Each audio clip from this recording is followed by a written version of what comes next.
Hello बच्चों, प्रश्न है हमारे पास। एक वस्तु जिसका द्रव्यमान 1 किलोग्राम है 10 मीटर प्रति सेकंड के वेग से एक सीधी रेखा में चलते हुए विराम अवस्था में रखे 5 किलोग्राम द्रव्यमान के लकड़ी के गुटके से टकराती है। उसके बाद दोनों साथ साथ में सीधी रेखा में गति करते हैं। संघट्ट के पहले के बाद कुल संवेगों की गणना करें।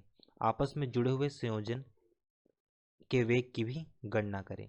तो सबसे पहले हम बात करते हैं प्रश्न में लगने वाली जो मुख्य अवधारणा होगी। जैसा कि हम जानते हैं कि एक वस्तु जिसका द्रव्यमान कितना है 1 किलोग्राम है।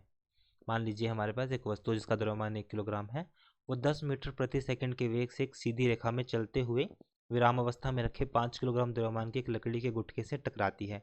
उसके बाद दोनों साथ साथ में एक सीधी रेखा में गति करते हैं। तो यहाँ पर हम जो प्रयोग करेंगे, सबसे पहले हम समझते हैं कि संवेग क्या होता है। किसी भी वस्तु को संवेग ज्ञात करने के लिए हम द्रव्यमान को उस वस्तु के वेग से गुणा संवेग। अब प्रश्न में कहा गया है कि एक वस्तु जिसका द्रव्यमान 1 किलोग्राम है, ये वस्तु है जिसका द्रव्यमान 1 किलोग्राम है, जो कि हमारे पास 10 मीटर प्रति सेकंड के वेग से सीधी रेखा में चलते हुए विराम अवस्था में 5 किलोग्राम के द्रव्यमान के एक लकड़ी के गुटके से टकराती है। यहाँ से वस्तु आएगी जिसका वेग हमारे पास कितना हो जाएगा, u 10 मीटर पर सेकंड के वेग से सीधी रेखा में चलते हुए 5 किलोग्राम के द्रव्यमान के लकड़ी के गुटके से टकराती है। उसके बाद दोनों साथ साथ में एक सीधी रेखा में गति करते हैं। संघट्ट के पहले व बाद जैसे अब टकराने के बाद दोनों एक दूसरे से जुड़ जाते हैं और उसके बाद दोनों एक साथ गति करते हैं। पूरे का वेग मैंने मान लिया वो v के बराबर है। ये विराम अवस्था में है तो इसका जो वेग होगा वो 0 है। यहाँ पर u1 कितना है, 10 मीटर पर सेकंड। तो अब हम इसमें ये हमारे पास सबसे पहले हम बात करेंगे संवेग। संवेग टकराव से पहले, जो टकराव से पहले का संवेग कितना होगा, 1 किलोग्राम गति करेगा 10 मीटर पर सेकंड से। दूसरा हमारे पास द्रव्यमान कितना है 5 किलोग्राम, लेकिन उसका वेग कितना है 0 है।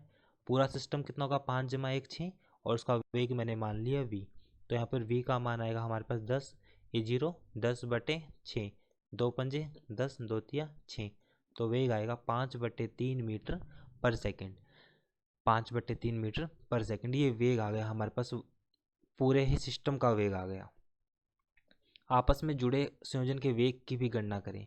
तो पहले मुझे संवेग ज्ञात करना है। संघट्ट के पहले था बाद का कुल संवेग। पहले ये वेग आया है बाद में संघट्ट में टकराव, जो कि मुझे ज्ञात करना था पहले। अब पहले टकराव से पहले जो संवेग होगा, संवेग पहली वस्तु का द्रव्यमान कितना है 1 × 10, तो आ जाएगा हमारे पास 10 किलोग्राम मीटर पर सेकंड। दूसरे का हमारे पास जो संवेग होगा हमारे पास दूसरी बॉडी का, वो हो जाएगा हमारे पास 5 × 0 0 किलोग्राम मीटर पर सेकंड। संवेग के बाद, टकराव के बाद का संवेग कितना होगा, पूरी वस्तु 5 जमा 1 6 और वेग हमारे पास कितना है, जो कि हमने भी ज्ञात किया है 5/3। पूरे सिस्टम का वेग है 5/3, 3 दूनी 6, तो ये आ गया हमारे पास 10 किलोग्राम मीटर पर सेकंड। ये संवेग होगा। तो आशा करता हूँ कि प्रश्न का हल आपको समझ में आया होगा। धन्यवाद।